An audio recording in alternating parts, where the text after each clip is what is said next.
Hello again, Potter fans, and welcome back to The Phoenix's Tale, the weekly Harry Potter themed podcast where I am sharing my life story through a chapter by chapter analysis of the entire Harry Potter book series. I am your host, Gabe, and this week we are going to be diving into chapter 13, Nicolas Flamel. So let's get to our recap real quick because this week is going to be a little bit different as far as what I want to talk about, but I'll explain more in just a bit. So, brief recap. So, Harry had just had a conversation with Professor Dumbledore about the Mirror of Erised, where Dumbledore basically explains how the mirror works and urged Harry to not go looking for the mirror again because it was going to be moved. And Harry did. We opened the chapter. Harry, the Christmas holidays are over, so Harry has a lot going on again. He's back to all of his lessons. He's back to Quidditch practice because he's got, his next Quidditch match coming up.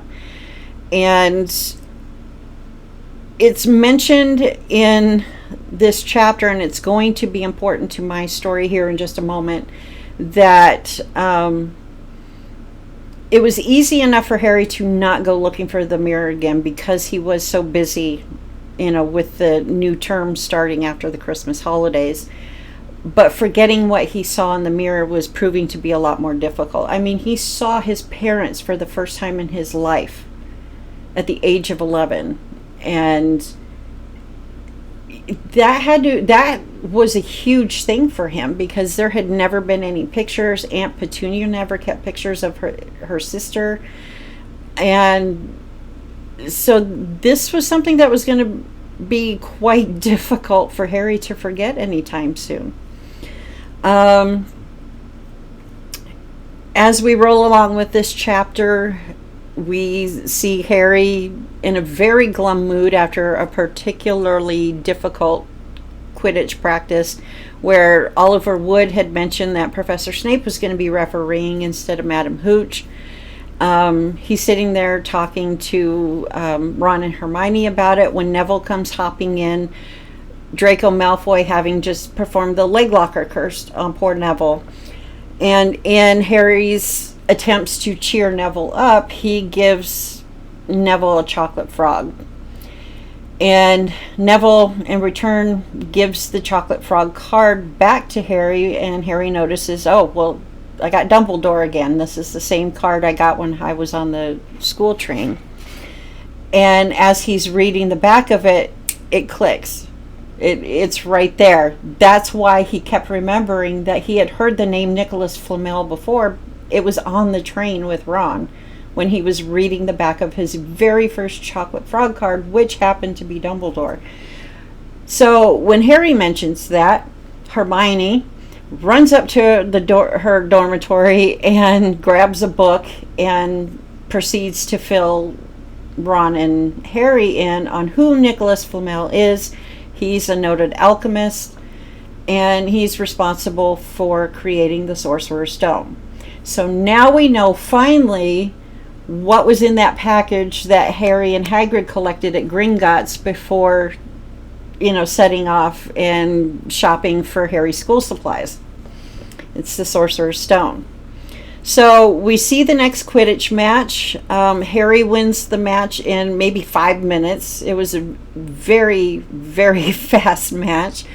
And as he's just kind of chilling out while everybody is back in the castle partying and celebrating, he notices Professor Snape coming out of the castle, and so he decides to follow him. Harry decides to follow Snape, follows him into the Forbidden Forest on his broom, and overhears a conversation between Professor Snape and Quirrell, thus solidifying for Harry and subsequently Ron and Hermione that Snape is after the stone. And that's how we leave the chapter.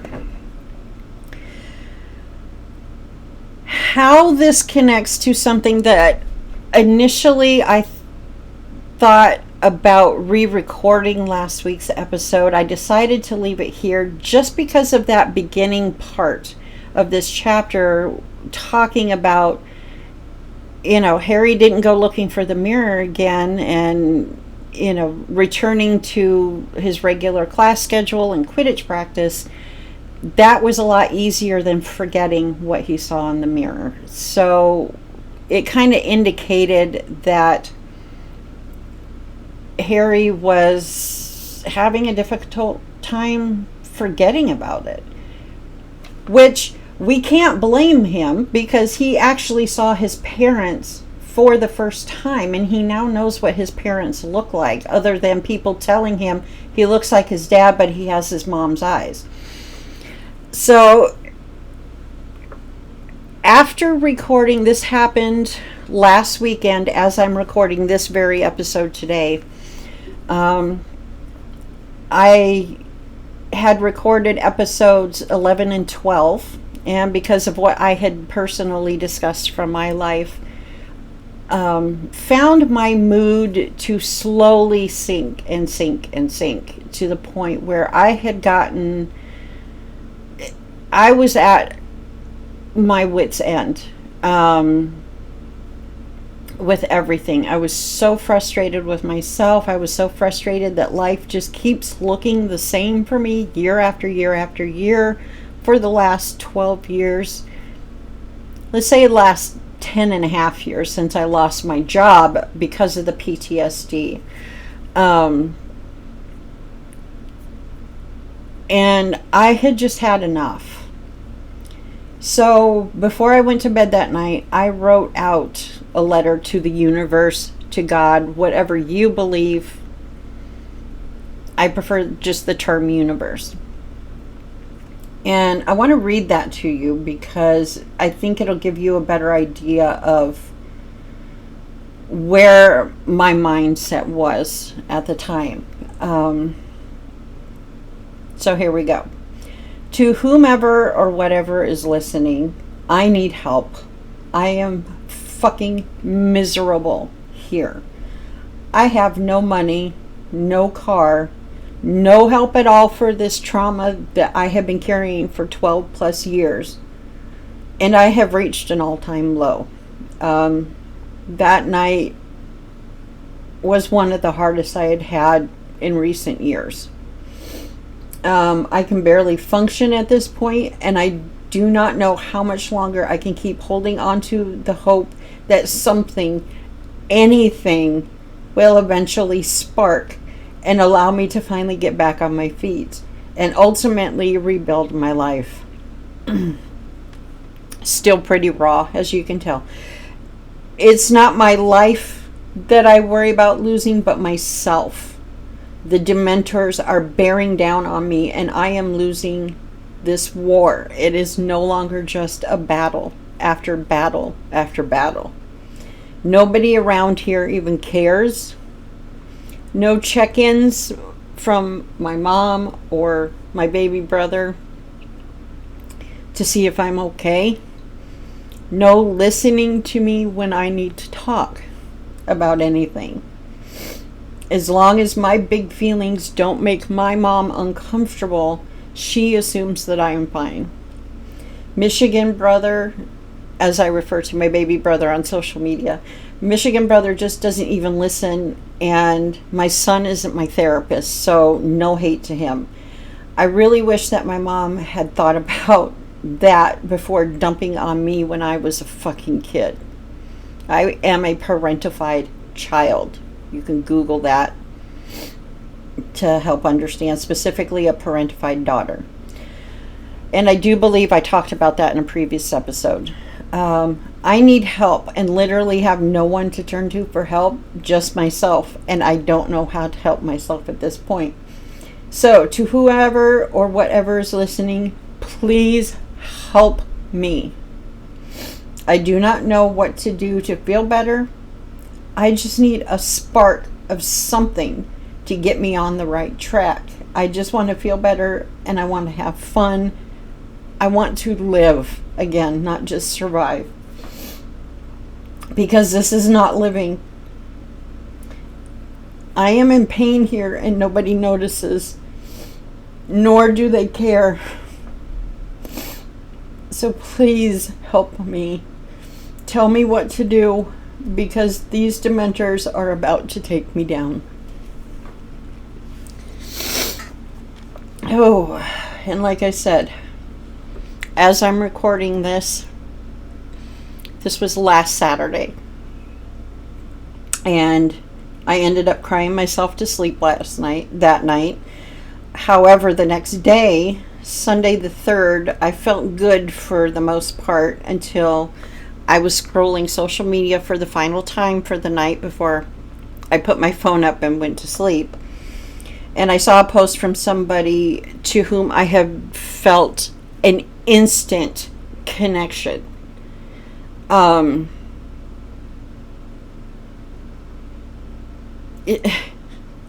This still boggles my mind. It's just how instantly I connected to this person when they popped up on my feed. And when I say an instant connection, I genuinely felt that this person was my person. Something that I have been hoping and wishing and dreaming for almost 42 years. Again, I talked about that in a previous episode. And suddenly that was gone because this person, romantically speaking, is no longer on the market. And what was strange about that was that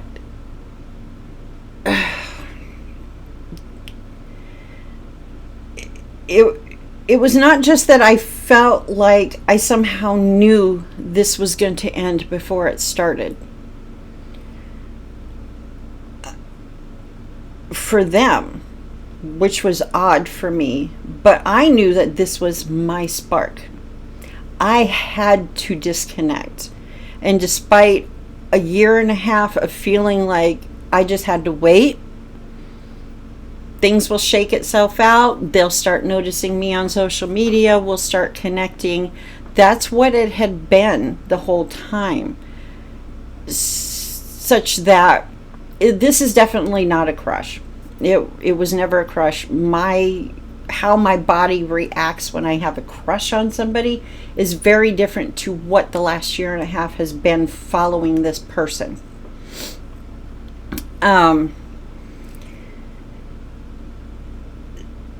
So in that instant, when I saw that post, realizing they're off the market and that I had to disconnect. And when I say disconnect, completely. I unfollowed them on all platforms I'm on that I was also following them. Anything I might have saved in my favorites tabs on those various platforms, I got rid of it. It was gone. Because in that instant, I knew that the connection was not because this person is my person. This connection existed because it had to be disconnected at the right time for me to finally get over myself and get over whatever block is in my brain from my trauma. So, what has been happening over the last few days has actually been pretty good. I have been keeping busy, just slowly ticking things off my task list that I set up in my Google Calendar. I'm glad I did that a couple weeks ago because I instantly had something to turn to. Oh, okay, I need to edit those 2 episodes. Got that done. I need to get them uploaded to YouTube. Got that done. Just step by step by step, just to keep my brain occupied the way Harry needed at the beginning of this chapter after the whole Mirror of Erised experience. Even something as boring as getting back to my chores. I was actually quite productive on Tuesday. Monday was a rough day, as you might imagine. Last Sunday was the evening I saw the post and disconnected. So Monday, I still had to grieve something that I thought I was going to get, even though everything in my being kept telling me it had to happen. You want this amazing life for yourself. You want to build this podcast as a business for yourself, and some of the other things that I have wanted to do for myself to finally start bringing in an income so I can start laying a new foundation for this life that I have to rebuild from scratch, because I have no car, I have no money, I am living with my mother still, and it is making me fucking crazy because she and my brother are not safe spaces for me to even get some relief from the 12 plus years of trauma I've been carrying. Therapy is first on my list. Okay. So I will admit that at the moment things still feel a bit robotic on my part, but this time I'm keeping my promise to myself to not return to that particular person's social media accounts and their content. And it's been difficult because when I say that the connection was instant and intense, it truly was. I had one of those fictional moments of just knowing. And the last time I felt that about another person, I ignored it. And that ended up being tied to my trauma event, as a matter of fact. So I wasn't going to ignore it this time. Let me throw that in there for you real quick. So this instant knowing that, oh, I think I just encountered my person. Let's see how this plays out with this person I'm talking about. The only other time this happened with another person was with David, the man who died suddenly. That's my trauma event. For the last 12 and a half years, roughly, of PTSD I have been struggling with. The last time I actually saw David, he traveled back and forth for work between Michigan and Florida, and I had stopped by his place after work because he was heading back to Florida for the next day for about a week before he was going to come back. And I was talking to his sister, who was freaking awesome. I just loved her.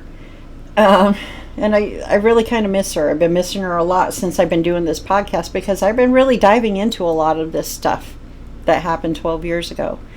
But she and I were chit-chatting as I was on my way out, and he had come out to adjust the thermostat on the air conditioning. This was in May. This is right around the 14th of May when I last saw him.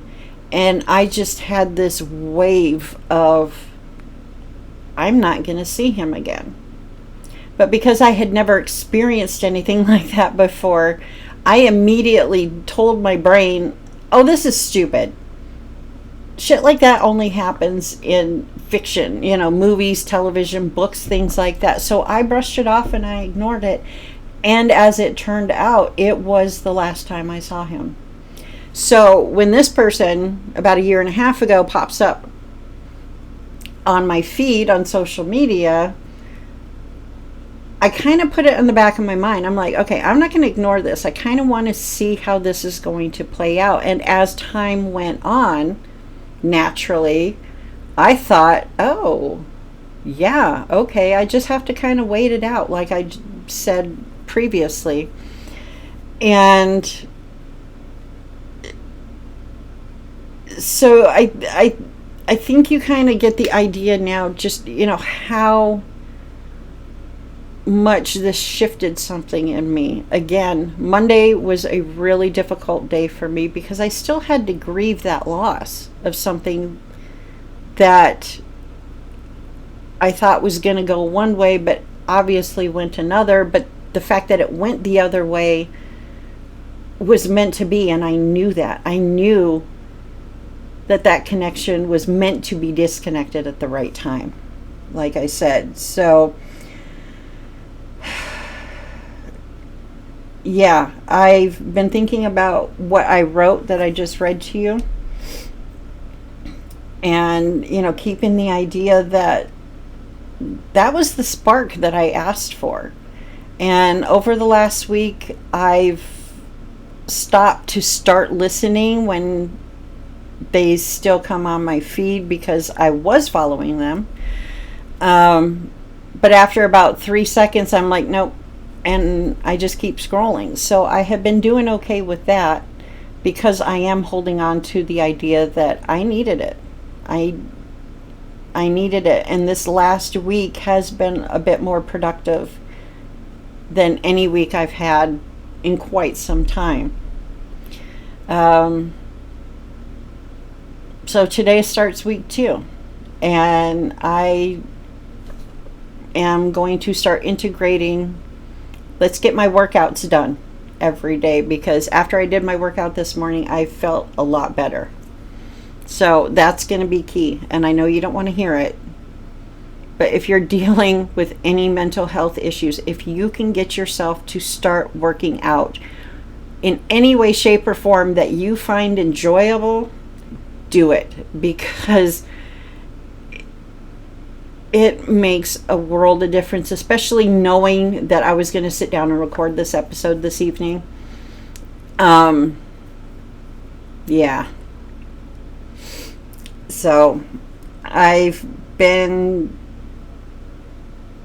getting things done that I want to get done, but like I said, it still feels robotic. I'm doing it simply to keep my mind from dwelling on the other part that I was the grieving part of it. So from here on out, if I refer to the term weekend from hell or weekend of hell, I'm talking about this. I'm talking about that desperate plea to the universe, help me. I need something, just even a spark to get me going, and the subsequent disconnection from this person I thought was actually going to be an amazing connection once they realized I exist. So let's get back to Harry's life following his last view of the Mirror of Erised, because I imagine it must have been just as difficult for Harry, because he got to see his family for the first time, and that certainly is not something he's going to forget anytime soon, obviously. Just as this loss of a potential connection that could have been my person is something that I will not forget for a very long time. Specific to that, I am trusting that whatever is meant to be is meant to be. Clearly, this person is not my person, but I still feel that it's like I can feel these people who are meant to come in my life and be the loving, caring, supportive, nurturing, choose me first people that I'm not getting around here. I'm starting to feel them kind of closing ranks, if it will. They're kind of, getting closer and closer and closer. So I'm still trusting that my person's out there. I'm doing okay. There's another strong connection that I feel with this chapter, and this is about standing up for myself. And so I believe this is actually only the second time that I feel a connection to a character that isn't Harry. Several chapters ago, with Aunt Petunia's rant about knowing that whole time that Harry was a wizard, and she went on that rant about her sister. I'm connecting with Neville on this one. We see Neville as the victim of Malfoy's leglocker curse, as I said in the recap, and feeling quite upset that he knows that he truly doesn't believe in believe he belongs in Gryffindor, which, as we will see later in the series, is a complete load of horseshit. All right, I mean, Neville ends up being one of the biggest badasses of all in the entire story. But again, I don't want to ruin it for anybody who might be following along, reading the books for the first time and not know anything about the story. You haven't seen the movies either. So During the Quidditch match in this chapter, we see Neville taking on Crabbe and Goyle, and subsequently being in the hospital wing for a little bit. I want to say that this is one of the many moments throughout the series where we really actually do see true bravery from Neville.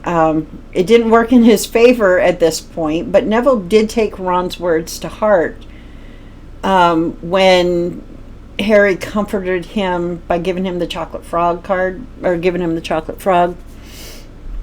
Ron's telling him, you need to stand up for yourself. You can't just lay down and make it so easy for Malfoy to treat you like garbage. As someone who has been quite socially isolated over the last decade or so, I've done a lot of work on myself and have been finding that speaking up occasionally on social media, here on my podcast, as the weekend of hell was triggered by sharing some things that I hadn't even spoken aloud to anybody before. It actually does feel good to get that off my chest, to get it out of my head so that it doesn't keep bothering me. And I know that I have a long way to go with that because of the trauma, the work I've done to figure out a lot about myself and my current state of my mental health. I do what I can to find ways to feel better and utilize social media to find my voice a bit again. Specifically has been actually an effective tool for me. I mean, if I hadn't recorded those episodes when I did last week, I wouldn't have gone down into that pit of despair, if you will, and feeling like, Harry did at the end of Prisoner of Azkaban, where 100 Dementors are, gliding across the lake trying to get to him and Hermione and somebody else. For those who haven't read the story or don't know anything about the story. And given the nature of how personal those stories I told, thus triggering that plea to the universe, as evidenced by the thought that flitted through my brain as I'm crying myself to sleep that night after writing that, I heard the word healing. And I realized, just voicing some of the things I talked about in episodes 11 and 12 when I recorded those last weekend was enough to feel like those tears that night and that heaviness and that plea to the universe for help was actually healing. And over the last 12 years, I have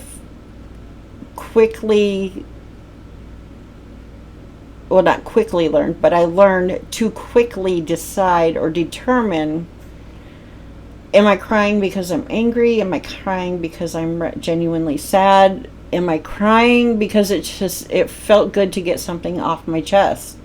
And that's what it was last week. So despite all the tears, despite the plea, because I shared some of the things I shared in those episodes I recorded last week,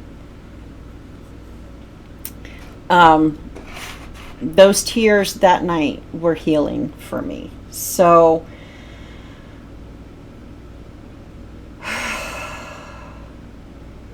it clearly also made me more vulnerable for that disconnect to happen. But again, I needed to disconnect because of the chain of events that have happened, and getting and starting to genuinely, start crossing off all those tasks day after day after day, which I had been wanting to do. I had it set up on my Google Calendar, thank God. Gave me something to do to occupy my mind. So it was just like this that single domino effect of, let's record those episodes and then what happened throughout the rest of the weekend. So Neville's lack of confidence in this chapter is one that really jumped out to me, given what I have been struggling with over the last week or so. And something else just popped into my head, so okay, we're going to talk about it. And it has to do with our Golden Trio's dogged determination to solve the mystery of the grubby little package that Harry and Hagrid retrieved from Gringotts the previous July. Fluffy, Snape's injury on Halloween, Snape's conversation with Quirrell in the forest, Hagrid letting slip about Nicolas Flamel, etc. I'm very much like that. In fact, I've learned this is common for people who are autistic, and I've looked up some information that I want to share here, because I did think about it, but anyway, this trait is commonly referred to as having special interest within the autism community, and for many autistic people, curiosity doesn't just mean being a little bit interested in something. It can mean a powerful, almost all-consuming obsession or drive to learn something, or to learn as much as I can about a given topic. This is so common that the official diagnostic criteria for autism, the DSM-5, I believe we're still on. I believe 6 is coming out soon for those of you in the field, including highly restricted, fixated interests that are abnormal in intensity or focus as a hallmark of autism. That's me. I would have been just as curious and just as aware of what was going on. I would have been curious what's in that package. And then going to visit Hagrid, in his hut for the first time at the end of the first week, he reads the article about the break-in at Gringotts, and that vault had just been emptied earlier that day, and that it was the same day that Harry and Hagrid were there. And so now he's telling Ron. And so just all these things keep piling up, but that is just so typical of me. You should see my old Pinterest boards. I have Pinterest boards dedicated to all sorts of things. I have one dedicated to building your own kind of an RV out of like a transit van. I don't know if you all are aware of that, but I have so many posts from all the information that I had gathered when I was just really obsessed with that. I could build my own van to live in. It would have a bed, it would have a dining area, it would have a rudimentary kitchen, it would have, at the very least, a closed off like toilet and a sink, possibly a wet bath, so I just walk in, take a shower, and get everything wet. But this is this is common, and so I want to share some of this with you guys. What did I write in my notes? Here are some key facts about this trait. Okay, so number 1, intensity and focus. Autistic individuals often have a much deeper and more focused interest in subjects or activities than neurotypical people. These interests can last for years, occupy a lot of time and thought, and bring deep satisfaction or comfort. I do like learning new things, and when something captures my attention or sparks my curiosity, I am off to the races, and it will take a while before I come up for air, as it were. Persistence. Autistic curiosity can be very persistent. Sometimes this means sticking with a project, question, or interest far longer than most people would, even in the face of obstacles.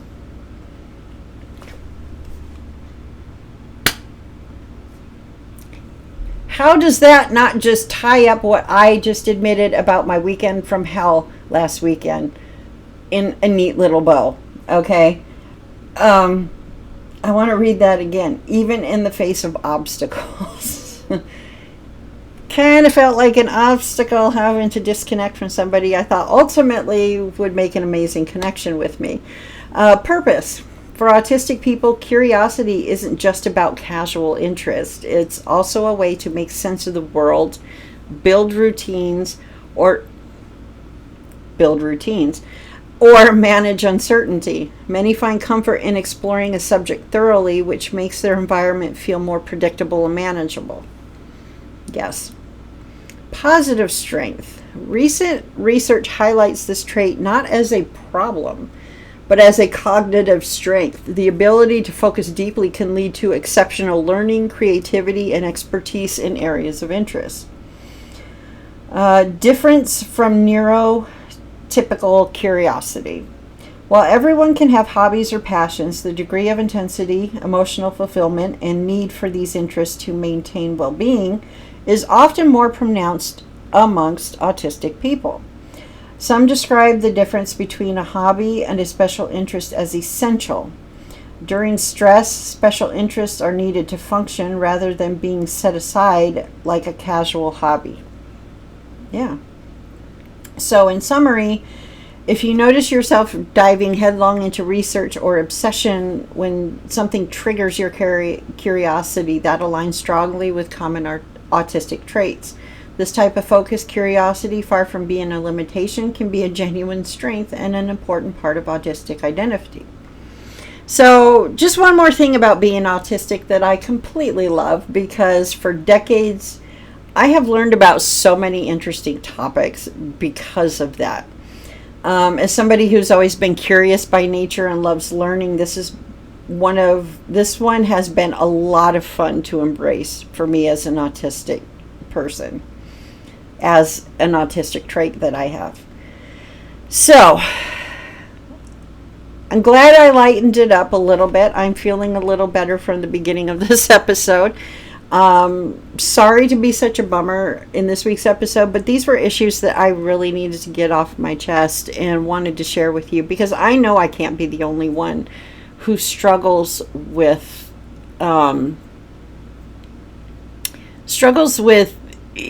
big change that you have to make, but you really don't want to.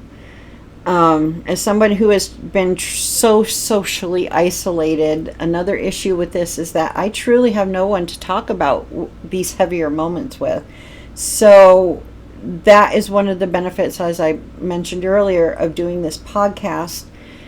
And I am finding it to be quite therapeutic. Again, in recent months, not any, but I would say probably most of the tears that I've shed have actually been healing tears, as opposed to frustration, anger, just feeling so completely overwhelmed in my trauma, etc. And that's exactly how my weekend of hell started. Discussing things in the last couple of podcast episodes that I hadn't had the opportunity to share before, thus leading to some healing that I desperately needed. So, I genuinely want to thank you all for listening, and I really do hope you understand that this is why I'm here. Sharing stories, this is something you're going to hear me say a lot. Sharing our stories can actually help somebody else in some way, shape, or form. So, start telling your story. So, let me check my notes. Yep, we're good. So, I'm going to wrap this up for the week. Again, my apologies for the heavier episode this week, but next week, we get to meet Norbert, the Norwegian Ridgeback. Until then, have a wonderful week. And remember, you are worth 12 Draco Malfoys. See you guys next week.